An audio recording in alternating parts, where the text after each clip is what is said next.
আসসালামু আলাইকুম। প্রিয় শিক্ষার্থী, আমাদের আজকের আলোচনার বিষয় হচ্ছে সুপারপজিশন থিওরেম।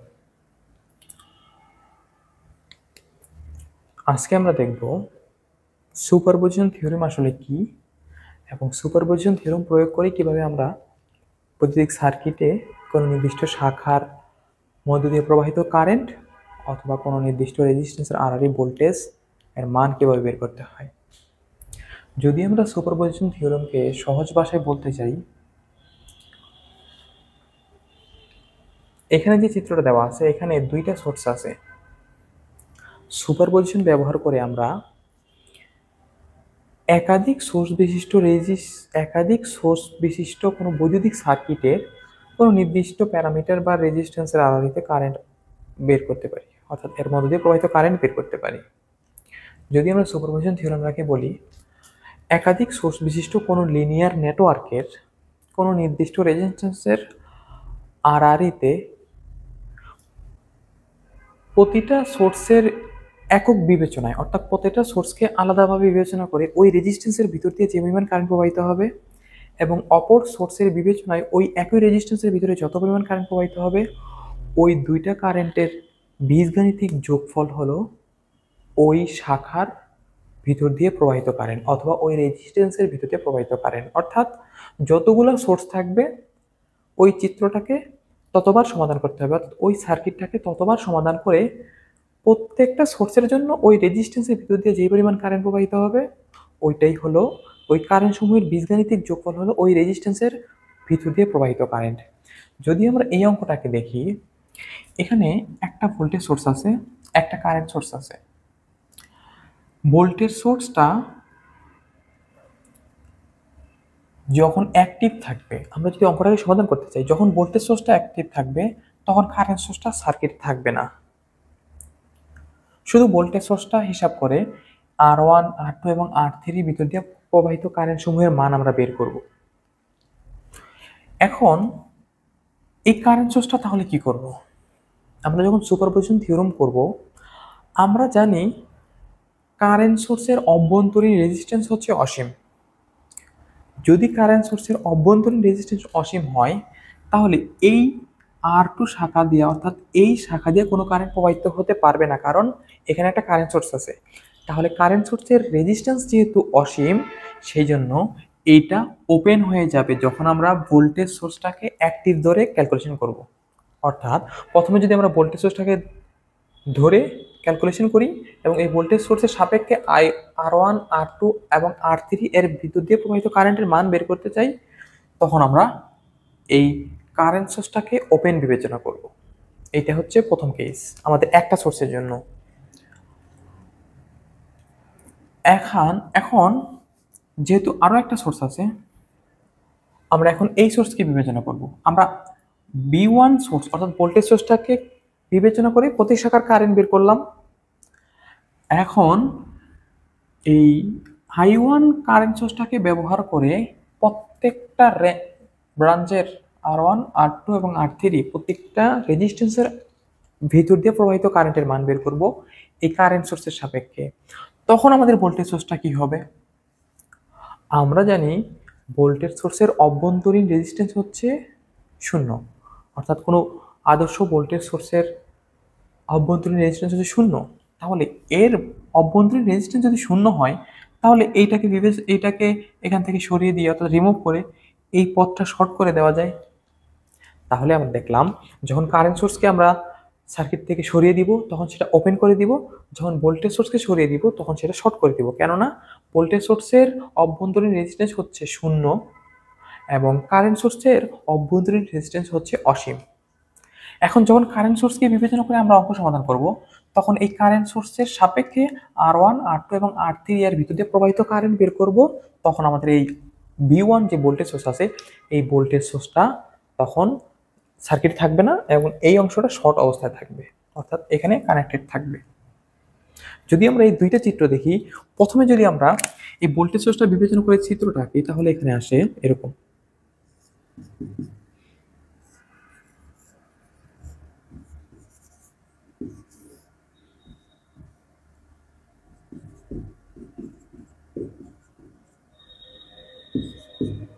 যদি আমরা ভোল্টেজ সোর্সটাকে বিবেচনা করি তাহলে সার্কিটটা হবে এইরকম। এখন যদি আমরা কারেন্ট সোর্সটাকে বিবেচনা করি, এটা ওপেন,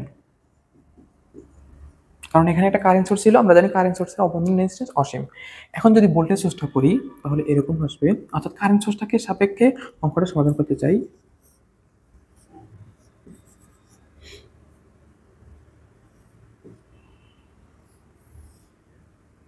শর্ট,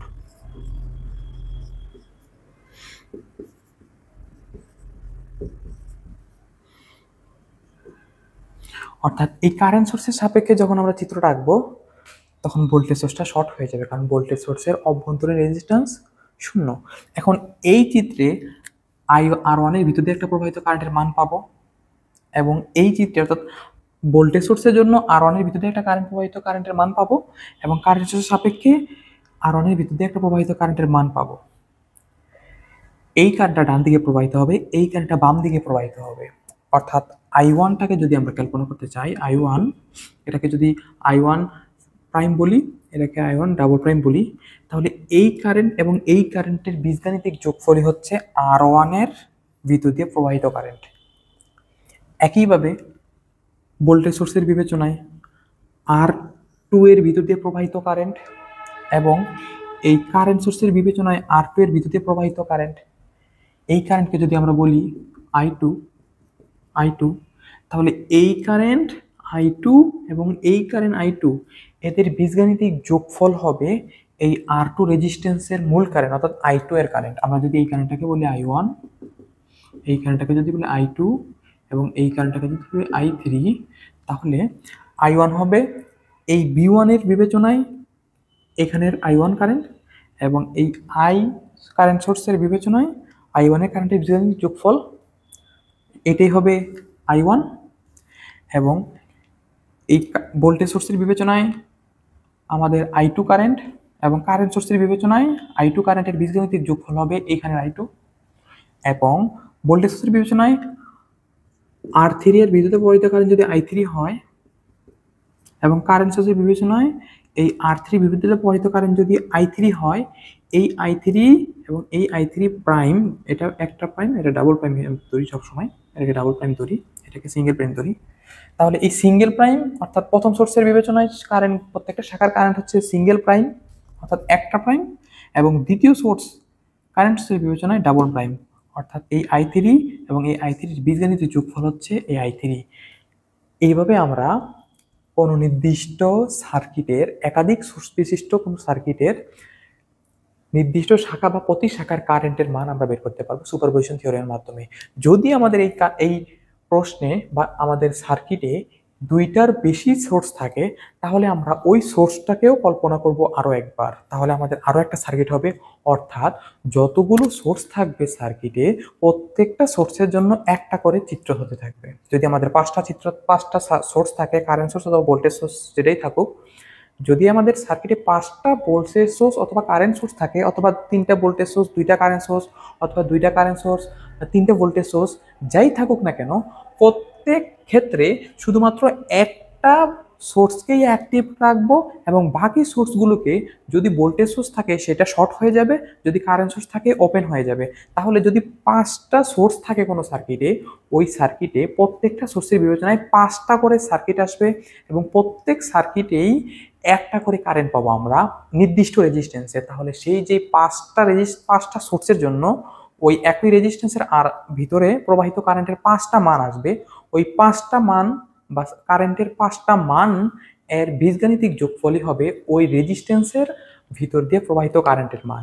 এইভাবে আমরা সুপারপজিশন থিওরেমের মাধ্যমে যে কোনো বৈদ্যুতিক সার্কিটের সমস্যা সমাধান করতে পারবো। এখন আমরা দু একটা অঙ্ক দেখব। আমরা সুপারপজিশন থিওরেমের মাধ্যমে একটা অঙ্ক সমাধান করব। প্রশ্নে বলা আছে সুপারপজিশন থিওরেম এর মাধ্যমে I0 এর মান নির্ণয় করো। অর্থাৎ সুপারপজিশন থিওরেম প্রয়োগ করে, সুপারপজিশন থিওরেমের মাধ্যমে এই 8 ওহম রেজিস্ট্যান্স অথবা I0 এর ভিতর দিয়ে প্রবাহিত কারেন্টের মান বের করো। প্রশ্ন যদি আমরা ভালোভাবে দেখি, সার্কিটে দেওয়া আছে দুইটা সোর্স, একটা 40 ভোল্টের ভোল্টেজ সোর্স, একটা 6 এম্পিয়ারের কারেন্ট সোর্স। আমরা সুপারপজিশন থিওরেমের সূত্র হতে জানি বা সুপারপজিশন থিওরেম হতে জানি যে অঙ্ক সমাধানের ক্ষেত্রে আমাদেরকে প্রথমে একটা একটা করে সোর্স বিবেচনা করতে হবে এবং যতটা সোর্স আছে প্রত্যেকটা সোর্সের জন্য একটা করে সার্কিট আঁকতে হবে এবং প্রত্যেকটা সার্কিটে ওই নির্দিষ্ট সোর্সের জন্য প্রতিটা শাখার কারেন্ট বের করতে হবে অথবা যেই শাখার কারেন্ট বের করতে বলবে সেই শাখার কারেন্ট বের করতে হবে। তো যদি আমরা এখানে 40 ভোল্ট এই সোর্সটাকে বিবেচনা করে এই 8 ওহমের বিদ্যুতে প্রবাহিত কারেন্টের একটা মান বের করি এবং আরেকটা চিত্র এঁকে এইটার পরিবর্তে 6 এম্পিয়ারের কারেন্ট সোর্স বিবেচনা করে আমরা প্রত্যেক শাখা অর্থাৎ প্রত্যেক শাখার কারেন্ট যেহেতু আমাদেরকে চায় না, শুধু এই I0 চাইছে, তাহলে এই 8 ওহমের বিদ্যুতে প্রবাহিত কারেন্টের মান যদি বের করি তাহলে দুইটা কারেন্টের মানের যোগফলই হবে এই I0 বা 8 ওহমের বিদ্যুতে প্রবাহিত কারেন্টের মান। আমরা যদি সমাধানটা করি তাহলে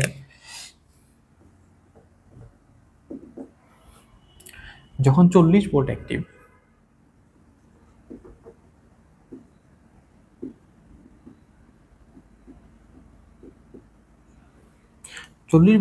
থাকলে সার্কিটটা কিরকম আঁকা যায়? সার্কিটটা আঁকা যায়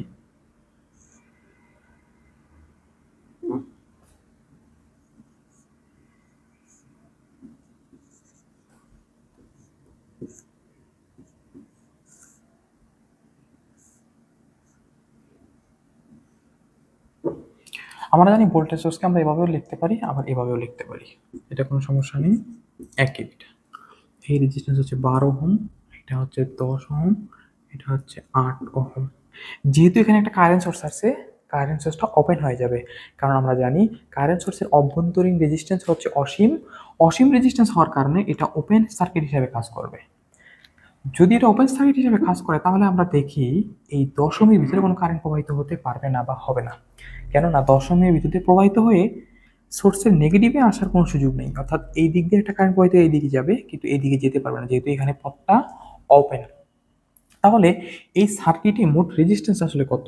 যেহেতু এটা ক্যালকুলেশনে আসতেছে না, তাহলে এই 12 এবং 8-এর যোগফল সার্কিটের মোট রেজিস্ট্যান্স হচ্ছে 20। তাহলে R E equal to 8 plus 12 equal to 20 ohm. 40 ভোল্টের একটা ভোল্টেজ সোর্স আছে, তাহলে সার্কিটে কারেন্ট কত পাই আমরা? তাহলে এই কারেন্টটাই যেহেতু 8-এর ভিতরে প্রবাহিত হবে সরাসরি, তাহলে আমরা সরাসরি I8 লিখতে পারি।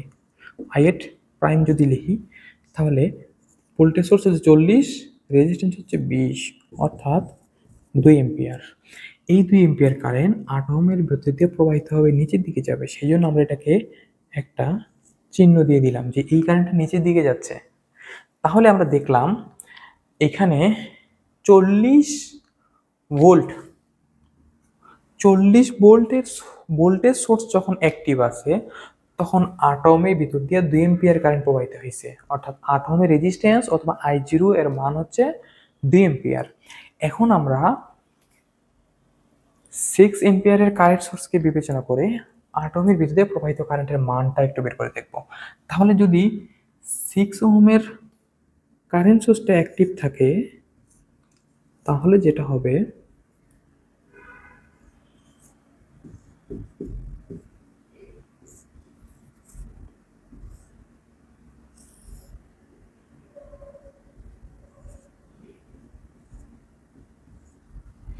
এখন যদি আমরা দেখি এটা নিচের দিকে আছে, দুঃখিত, এটা নিচের দিকে চিত্র আছে, অর্থাৎ কারেন্টটা নিচের দিকে প্রবাহিত হবে। এখন এখানে যে কারেন্ট সোর্সটা ছিল মূল চিত্রে দেখি আমরা এই কারেন্ট সোর্সটা শর্ট হয়ে গেছে, সরি ভোল্টেজ সোর্স, এখানে যে ভোল্টেজ সোর্সটা ছিল এখানে সেটাকে আমরা শর্ট করে দিছি, কারণ আমরা জানি ভোল্টেজ সোর্সের অভ্যন্তরীণ রেজিস্ট্যান্স হচ্ছে 0। তাহলে যদি রেজিস্ট্যান্স 0 হয় এখানে কোনো বাধা নাই, সোর্সটা এখান থেকে সরিয়ে ফেলছি আমরা, এটা থাকবে না। যখন একটা সোর্স কাজ করবে তখন অপর সোর্সগুলো থাকবে না, তবে তারা যদি ভোল্টেজ সোর্স হয় শর্ট হবে, কারেন্ট সোর্স হলে ওপেন হবে। তাহলে এইখানে কারেন্ট প্রবাহিত হয়ে দুইটা পথ আছে, একটা হচ্ছে I8 বা I0 যেটা বলছিলাম আমরা, ডাবল প্রাইম দিলাম, এটাকে দিলাম I0 সিঙ্গেল প্রাইম। তাহলে এই কারেন্টটা উপর দিকে যাবে, এখানে কারেন্ট এদিকে এসে একটা উপরে যাবে আর একটা এই দিক দিয়ে উপরে যাবে। তাহলে আমরা এখানে I8 এর কারেন্ট যদি বের করতে চাই, when 6 এম্পিয়ার অ্যাক্টিভ। তাহলে আমরা সরাসরি লিখতে পারি I8 double prime equal two, অর্থাৎ আইটা যেহেতু একটা কারেন্ট সোর্স আছে এবং দুইটা রেজিস্ট্যান্স আছে, তাহলে আমরা এখানে খুব সহজেই আমরা কারেন্ট ডিভাইডার রুলস প্রয়োগ করতে পারি। তাহলে কারেন্ট ডিভাইডার রুলস কি? মোট কারেন্ট কত? 6। আমরা যেহেতু 8 ওহমের ভিতর দিয়ে প্রবাহিত কারেন্ট বের করতেছি, তাহলে এর অপোজিট রেজিস্ট্যান্স দিয়ে গুণ করব। তাহলে এই দুই শাখা 8 এবং 12, যেহেতু আমরা 8-এর কারেন্ট বের করতেছি, তাহলে মোট কারেন্টের সাথে 12 ওহমের রেজিস্ট্যান্স গুণ হবে 12, এবং ডিভাইড বাই দুইটা রেজিস্ট্যান্সের যোগফল। 8 প্লাস 12 ইকুয়াল টু, এখানে কত দাঁড়ায়? 6 12 72, 6 12 72, 7 2 ডিভাইড বাই এখানে হচ্ছে 20। তাহলে এর কারেন্ট আসে 3.6 এম্পিয়ার, এবং এই কারেন্টটা উপরের দিকে প্রবাহিত হয়েছে, যেহেতু সোর্সটা এদিকে নিচে আসছে, এদিক দিয়ে উপরের দিকে প্রবাহিত হয়েছে, তাহলে এই কারেন্টের ডিরেকশনটা হবে উপরের দিকে। তাহলে আমরা এই 8 ওহমের ভিতরে দিয়ে দুইটা সোর্সের কারণে দুইটা কারেন্ট পাইছি। 20 অর্থাৎ 40 ভোল্টের জন্য একটা কারেন্ট পাইছি, যেটা হচ্ছিল 2 এম্পিয়ার নিচের দিকে নামছে, এবং এই 6 এম্পিয়ারের জন্য, 6 এম্পিয়ারের কারেন্ট সোর্সের জন্য এই 8 ওহম বিদ্যুৎ দিয়ে উপর দিকে যে কারেন্টটা গেছে সেটার মান হচ্ছে 3.6। এখন আমরা আসবো মূল কাজ।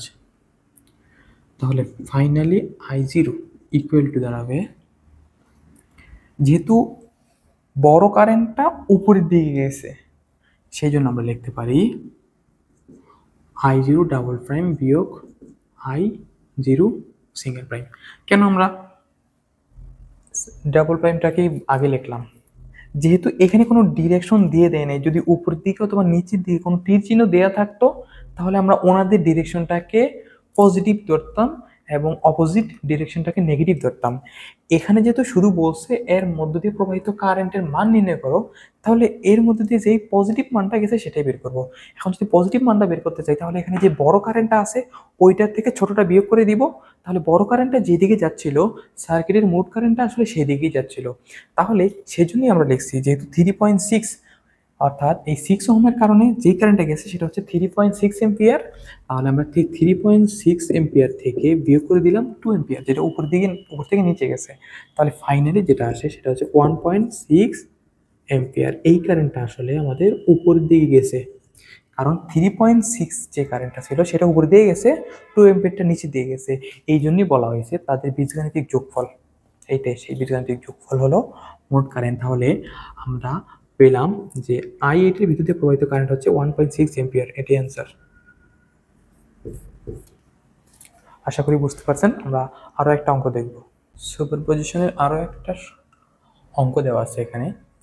প্রশ্নে বলা আছে সুপারপজিশন থিওরেমের মাধ্যমে IAB চিত্র হতে IABর মান বের করতে বলছে।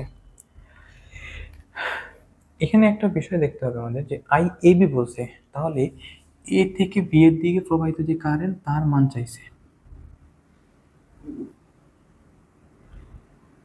তাহলে শুধুমাত্র আই বের করলে হবে না, IAB অর্থাৎ এ থেকে বি এর দিকে যে কারেন্ট প্রবাহিত হয়েছে ওই কারেন্টের মান বের করতে হবে। এখানে চিত্রে আমাদের দুইটা কারেন্ট সোর্স দেওয়া আছে, তাহলে আমরা খুব সহজেই বুঝতে পারছি এখানে দুইবার আলাদাভাবে অঙ্কটাকে সমাধান করতে হবে, অর্থাৎ দুইটা সোর্সের জন্য আলাদাভাবে করতে হবে। একটা হচ্ছে 24 এম্পিয়ার আর একটা হচ্ছে 6 এম্পিয়ার। তাহলে আমরা যদি 24 এম্পিয়ারের জন্য প্রথমে করি,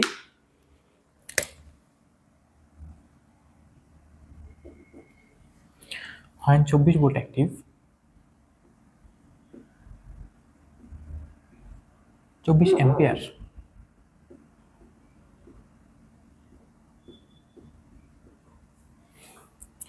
যদি 24 এম্পিয়ার অ্যাক্টিভ থাকে, তাহলে সার্কিটটার চিত্র আসলে কিরকম দেখায় এটা আমাদের আগে বুঝতে হবে।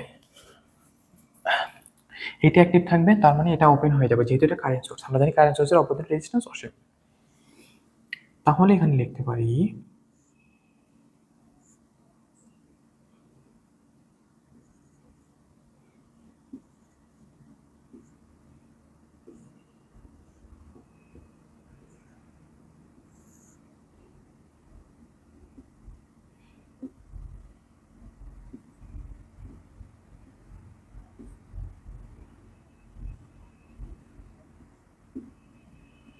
যেহেতু এটা কারেন্ট সোর্স এটা ওপেন থাকবে, এই কারেন্ট সোর্সটা হচ্ছে 24 অ্যাম্পিয়ার।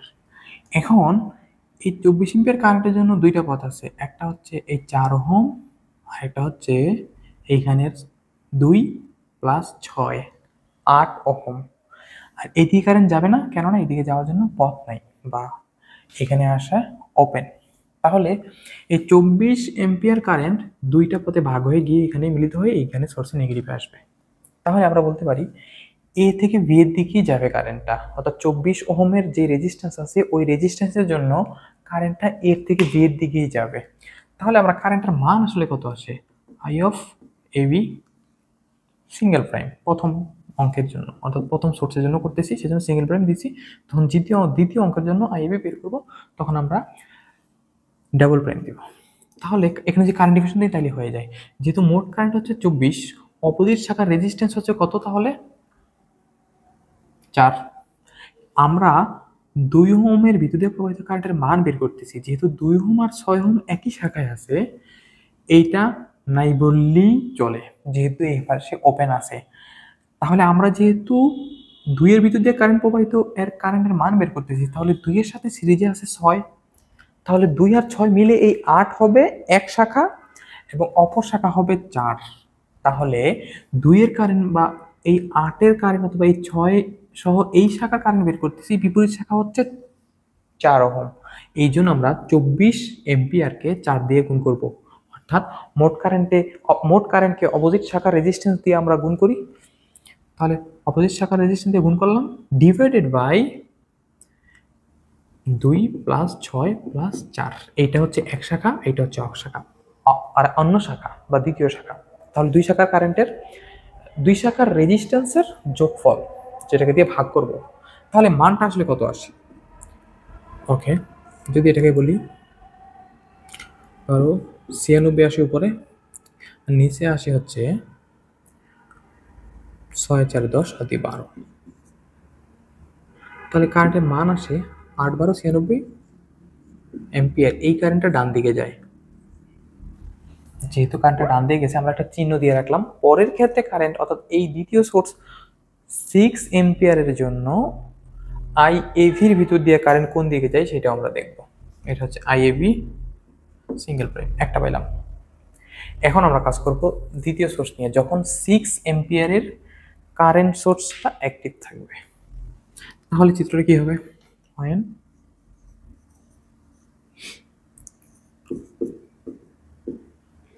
here অ্যাক্টিভ, তাহলে আমরা কিরকম হবে চিত্রটা, হবে এরকম।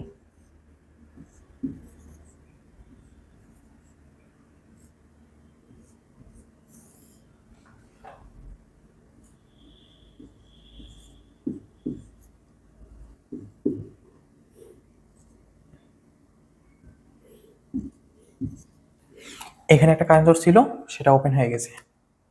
কেন ওপেন হয়ে গেছে সেটা আমরা পূর্বেই বারবার বলে এসেছি। তাহলে এখন এই 6 এম্পিয়ার কারেন্টটা দুই পথে যাবে, এটা হচ্ছে এ, এটা হচ্ছে বি, অর্থাৎ একটা কারেন্ট যাবে এই 2 ওহম এবং 4 ওহমের ভিতর দিয়ে, একটা যাবে শুধু 6 ওহমের ভিতর দিয়ে। তাহলে এখানে কারেন্ট ডিভাইডার করলে একইভাবে আগের মতোই হয়ে যাবে। তাহলে আমরা এই 6 অর্থাৎ এই 6 অর্থাৎ এই 2 প্লাস 4 অথবা এই 2 এর ভিতর দিয়ে প্রবাহিত কারেন্টের মানটা বের করতে পারবো। টোটাল কারেন্ট হচ্ছে 6 এম্পিয়ার। তাহলে আমরা যদি বলি I of A B double prime equal to, মোট কারেন্ট হচ্ছে 6, মোট কারেন্ট 6, এইটি দিয়ে কেন আসবে না সেটা বলছি, যেহেতু এটা ওপেন। তাহলে মোট কারেন্ট 6 এখানে আসবে, যেহেতু আমরা এই শাখা কারেন্ট বের করতেছি অপোজিট শাখার রেজিস্ট্যান্স দিয়ে গুণ করবো, তাহলে 6 গুণন অপোজিট শাখার রেজিস্ট্যান্স হচ্ছে 6। নিচে হচ্ছে দুই শাখার রেজিস্ট্যান্সের যোগফল, তাহলে 6 plus 4 plus 2, 4 plus 2 equal to, যদি আমরা ইকুয়ালটা নিচে দিতে পারি তাহলে 6 6 36, নিচে হচ্ছে 12, 3 বার 36। এই কারেন্ট আসছে এই দিকে, দেখেন এই কারেন্টটা কিন্তু বিপরীত দিকে আসছে, এই কারেন্টটা ওই দিকে সরে গেছে। এখন যদি আমরা finally I of A B লিখি, অর্থাৎ আই অফ এ বি, এই এ বি মানে হচ্ছে এ থেকে বির দিকে যেটা গেছে, তাহলে এটা এ থেকে বির দিয়ে গেছে, এ থেকে বির দিয়ে গেছে, তাহলে এইটা হবে প্লাস, কারণ ওনারা এই ডিরেকশনটাই দিছে, এইটাই জানতে চাইছে, সেই জন্য আমরা সরাসরি এটাই লিখলাম। তাহলে 8 বিয়োগ হচ্ছে 3 এর দেখেন বিপরীত দিকে আসছে, এদিক চলে আসছে। তাহলে 8 ওহমের কারেন্টটা অর্থাৎ 8 এম্পিয়ার কারেন্টটা গেছে ডান দিকে, এবং 3 এম্পিয়ারের যে কারেন্টটা এটা হচ্ছে বাম দিকে, এই যে বাম দিকে 8 ওহমটা ডান দিকে গেছে, এটা বাম দিকে গেছে। তাহলে ডান দিকে যেটা গেছে সেটাকে আমরা পজিটিভ ধরি, বাম দিকেটা তাহলে নেগেটিভ। তাহলে এখানে মাইনাস, কারেন্টটা হচ্ছে 5 এম্পিয়ার। এটাই আসলে এই প্রশ্নের উত্তর। এখন যদি এখানে বলতো যে এই দুই ওহমের ভোল্টেজ ড্রপ কত, তাহলে এই কারেন্টকে দিয়ে 2 ওহমকে দিয়ে গুণ করে দিতাম। তাহলে এখানে হচ্ছে 5 এম্পিয়ার কারেন্ট, রেজিস্ট্যান্স হচ্ছে 2 ওহম, 5 দুগুণে 10 ভোল্ট। অর্থাৎ এবির আর আর এই ভোল্টেজও যদি চাই এভাবে আপনারা করতে পারবেন। তাহলে ভোল্টেজের মান আসবে কত আসবে, B F equal to 5 current, 2 হচ্ছে রেজিস্ট্যান্স, 10 ভোল্ট। যদি পাওয়ার চাই পি অফ, তাহলে আমরা কি বলবো, মোট কারেন্ট হচ্ছে 5 আই স্কোয়ার ইন্টু আর হচ্ছে 2, 25 গুণন 2 50 ওয়াট। যদি কোনো শাখার কারেন্ট চাই, কোনো শাখার ভোল্টেজ চাই, কোনো শাখার পাওয়ার চাই, যদি আমরা কারেন্টটা বের করতে পারি, রেজিস্ট্যান্স দিয়ে গুণ করলে ভোল্টেজ হয়ে যাবে, কারেন্টের উপর বর্গ করে রেজিস্ট্যান্স দ্বারা গুণ করলে পাওয়ার চলে আসবে। অর্থাৎ সুপারপজিশন থিওরির মাধ্যমে কোনো রেজিস্ট্যান্সের পাওয়ার, এর ভোল্টেজ, এর ভিতরে প্রবাহিত কারেন্টের মান আমরা বের করতে পারবো। যদি একাধিক সোর্স থাকে, সোর্সগুলোকে কীভাবে একটা একটা সোর্স করে ক্যালকুলেশন করবো সেটা আমরা দেখতে পাইছি। আমরা আরও একটা অঙ্ক দেখব, সুপারপজিশন থিওরিমের আরও একটা অঙ্ক আমরা দেখব। প্রশ্নে বলা আছে সুপারপজিশন থিওরিমের মাধ্যমে ভি এর মান নির্ণয় করো। ভোল্টেজ কোনো এক জায়গায় ভি এর চিহ্ন দেওয়া আছে, সে এখানে এই ভি এর মান, অর্থাৎ এই প্রান্ত থেকে এই প্রান্ত পর্যন্ত এর আড়াআড়ি ভোল্টেজ কত এটা জানতে চাইছে। যদি আমরা সার্কিটের দিকে ভালোভাবে লক্ষ্য করি, এখানে 3টা সোর্স আছে।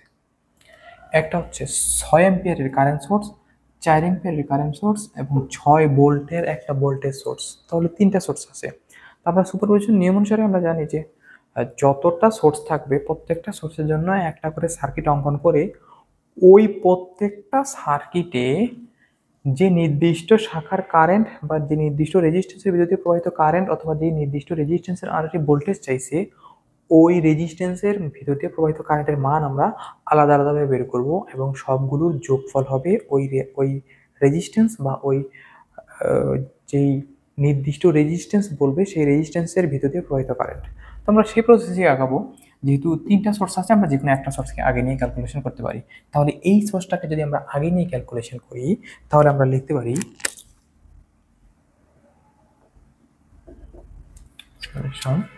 যখন 6 ভোল্ট অ্যাক্টিভ, 6 এম্পিয়ার,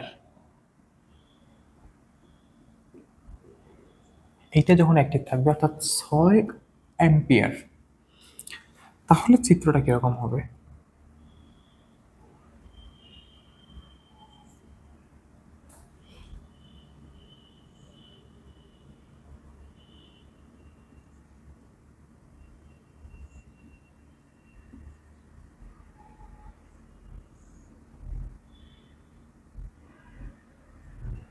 এক 3 2 6 এম্পিয়ার। তাহলে এই সেই 6 এম্পিয়ারের সোর্স, তার সাথে প্যারালালে আছে 1 ওহম এবং তারপরে তার সাথে সিরিজ আছে 3 ওহম। উপরে যে কারেন্ট সোর্স ছিল, কারেন্ট সোর্সের অভ্যন্তরীণ রেজিস্ট্যান্স অসীম, সেজন্য সেটা বাদ। আর এই পাশে যেই ভোল্টেজ সোর্স আছে, ভোল্টেজ সোর্সের রেজিস্ট্যান্স যেহেতু ইন্টারনাল রেজিস্ট্যান্স যেহেতু শূন্য, সেহেতু এটাকে শর্ট কল্পনা করা যায়। তাহলে 6 এম্পিয়ার কারেন্ট আছে, আবার কারেন্ট ডিভাইডার করে এই পাশে যে আই 2 ওহমের রেজিস্ট্যান্স আছে, এর ভিতরে প্রবাহিত কারেন্টের মান আমরা বের করব। তাহলে এটাকে দিলাম আই প্রাইম দিলাম। তাহলে আই প্রাইম আসলে কত, একইভাবে কারেন্ট ডিভাইডার দিব আমরা আগের মতো, 6 মোট কারেন্ট গুণন অপরিচিত শাখার রেজিস্ট্যান্স কত, 1। কেননা এই 3 ওহম এবং 2 ওহম, এই 5 ওহম মিলে হচ্ছে এক শাখা, যেহেতু এখানে একটাই পথ আর এটা একটা পথ, এই দুইটা মিলেই তারা 5 ওহম। তাহলে আমরা ওই 5 ওহম বা 2 ওহম এই শাখার রেজিস্ট্যান্স বের করতে চাই, সেজন্য অপরিচিত শাখা হলো 1। তাহলে 6 এর সাথে গুণ পুরো 1, তাহলে ওই পাশে আছে 5, প্লাস এ পাশে আছে 1 6, তাহলে কারেন্ট হচ্ছে উপরে 6 আসে নিচে 6, তাহলে 1 এম্পিয়ার। এই কারেন্টটা কোন দিকে যাবে? নিচের দিকে যাবে, এখান থেকে নিচের দিকে যাবে, আমরা চিহ্নটা দিয়ে রাখলাম। অর্থাৎ আমি যদি আরো একটু স্পষ্টভাবে লিখি, এই কারেন্টের মান হচ্ছে 1 এম্পিয়ার, যেটা প্রবাহিত হয়েছে নিচের দিকে। ঠিক আছে, একটা, অর্থাৎ আমরা 6 এম্পিয়ার এই কারেন্ট সোর্সের জন্য আমরা এই শাখার ভিতর দিয়ে প্রবাহিত কারেন্টের মান বের করব। যেহেতু এর ভোল্টেজ চাইছে, সুতরাং এর ভিতর দিয়ে প্রবাহিত কারেন্ট চাইলে এর রেজিস্ট্যান্স, এর ভোল্টেজ পাবো এই ভোল্টেজ। এখানে কেস ভিএল প্রয়োগ করলে হবে, অথবা দুইটা ভোল্টেজ যোগ বিয়োগ করলে আমরা এর আড়াআড়ি ভোল্টেজ পেয়ে যাব, বি এর মান পেয়ে যাব। এখন যখন আমাদের উপরের 4 এম্পিয়ার অ্যাক্টিভ,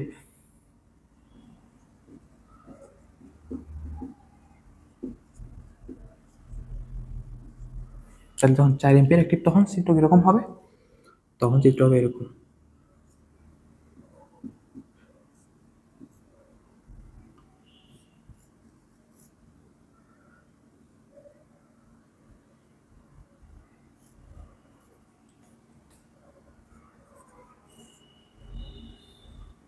দেখেন এখানে যে কারেন্ট সোর্স ছিল, এটা যেহেতু কারেন্ট সোর্স, এটা বাদ, ওপেন হয়ে যাবে। 3 1 2,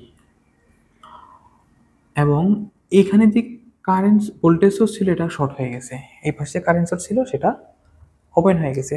ওপেন হয়ে গেলে আসলে এরকম দেখায়, তো এটা আমরা যদিও দেওয়ার দরকার নেই, এরকম, বাট ওপেনই, তবে না দিলেও হবে, এটা নিজের বোঝার জন্য।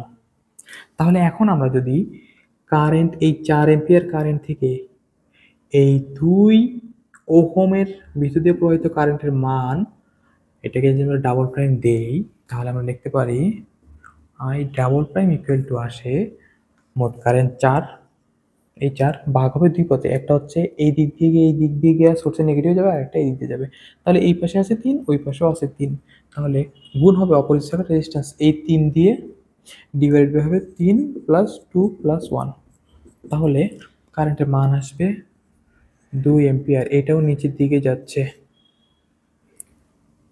3 4 12 ডিভাইড বাই 6 সমান সমান 2 এম্পিয়ার। তাহলে এখানে পেলাম 1 এম্পিয়ার, এখানে পেলাম 2 এম্পিয়ার। এই 3 এম্পিয়ারই কারেন্ট নিচের দিকে গেছে। এখন লাস্ট সোর্সের দিকে দেখি, 6 ভোল্ট, যখন 6 ভোল্ট অ্যাক্টিভ,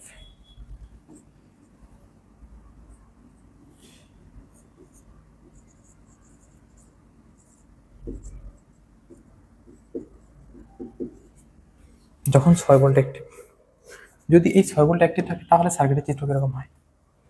তাহলে আমরা লিখতে পারি I of triple prime equal two, দেখেন যদি শুধু 6 ভোল্ট অ্যাক্টিভ থাকে তাহলে সার্কিটের চিত্র কিরকম হয়?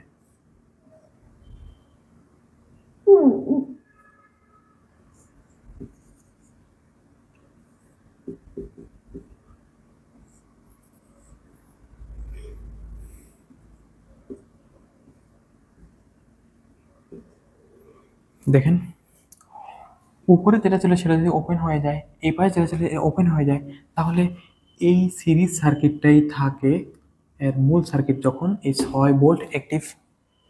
তাহলে এই কারেন্টটা দেখেন নিচের দিকে প্রবাহিত, এই দিক দিয়ে এটাও নিচেই যাবে, এইখানেও আই ট্রিপল প্রাইম লিখতে পারি, তাহলে এই ট্রিপল প্রাইম লিখতে পারি সমান সমান 6 ভোল্ট ডিভাইডেড বাই রেজিস্ট্যান্স হচ্ছে 1 প্লাস 3 প্লাস 2 সমান সমান 1 এম্পিয়ার, এটাও নিচে গেছে, এদিক থেকে আসে এদিক থেকে এসে নিচে গেছে, এটা একটা সিরিজ সার্কিটের মতো হয়ে গেছে। তাহলে এটা ভোল্টেজ ডিভাইড বাই রেজিস্ট্যান্স, তাহলে এখানে কারেন্টের মান চলে আসে 1 এম্পিয়ার। দেখেন এখানে এখানে 2 এম্পিয়ার, এখানে 1 এম্পিয়ার, এখানে এম্পিয়ার, তাহলে মোট কারেন্টটা আসলে কত? তাহলে মোট কারেন্ট হলো আই ইকুয়াল টু, আমরা যেখানে আই চিহ্ন দিয়েছিলাম এখানে একটা আই চিহ্ন দিতে পারি, এই আয়ের মান দাঁড়ালো তাহলে 1 প্লাস 2 প্লাস 1 সমান সমান 4 এম্পিয়ার, এটা নিচে দিয়ে গেছে। এখন আমরা এইখানে একটা কারশফের ভোল্টেজ সূত্র প্রয়োগ করব। যেহেতু কারেন্ট নিচে দিয়ে গেছে, আমরা জানি প্রথম চিহ্ন প্লাস নিচে মাইনাস, এবং এটা মাইনাস এটা প্লাস, আর এর ক্ষেত্রে উপরেটা প্লাস নিচেটা মাইনাস আমরা ধরে নিলাম। তাহলে এখন এই কেবিএলটা প্রয়োগ করে দেখি, মনে করি এখানে হচ্ছে বি, তাহলে এখানে যদি আমরা কল্পনা করি কেবিএল প্রয়োগ করি, তাহলে যদি আমরা প্রথম চিহ্নটা নিই, না শেষেরটা নিলাম, প্লাস বি, অর্থাৎ এখান থেকে শুরু করছি plus B minus minus 2 into 4 ampere, শেষেরটা নিলাম প্লাস 6 ইকুয়াল টু 0। দেখেন এই কেভিএলটা আমরা পূর্বের ভিডিওগুলোতে দেখানো হয়েছে, এই জন্য খুব বেশি বললাম না, তারপরে আবার বলে দিই, এইটা হচ্ছে মাইনাস, এটা হচ্ছে প্লাস, আমরা ধরলাম এভাবে ভোল্টেজ সোর্স ধরবো, মিটার ধরবো। তাহলে আমরা এই দিক থেকে শুরু করলাম কেভিএল প্রয়োগ করা এই অংশে, তাহলে শেষের চিত্রটা নিলাম, শেষের চিহ্ন নিলাম, বি এর পরে আছে প্লাস ভি, তারপরে শেষের চিহ্ন হচ্ছে মাইনাস 2 ইন্টু 2 হচ্ছে রেজিস্ট্যান্স আর 4 হচ্ছে তার কারেন্ট এর ভোল্টেজ, শেষের চিহ্ন আছে কি প্লাস, তাহলে প্লাস 6 হলো আর ভোল্টেজ ইকুয়াল টু 0, অর্থাৎ কোনো বদ্ধ লুপে সকল ইএমএফ এবং ভোল্টেজ ড্রপ এর বীজগাণিতিক যোগফল হচ্ছে 0, সেই সবগুলো যোগ করে 0ই লিখলাম। তাহলে এখানে মানটা আসলে কত আসে, তাহলে ভি ইকুয়াল টু কি থাকে, দেখেন এখানে আছে 8, এখানে আছে 6, তাহলে এই 8টা মাইনাস আছে ওই পাশে গেলে প্লাস 8, এই 6টা ওই পাশে গেলে মাইনাস 6, তাহলে ভি ইকুয়াল টু দাঁড়ায় 2 ভোল্ট অ্যান্সার। অর্থাৎ এই ভি এই প্রান্ত এবং এই প্রান্তের মধ্যে আর আরই ভোল্টেজের মান হচ্ছে 2 ভোল্ট। আশা করি সবাই বুঝতে পারছেন, সবাইকে অসংখ্য ধন্যবাদ।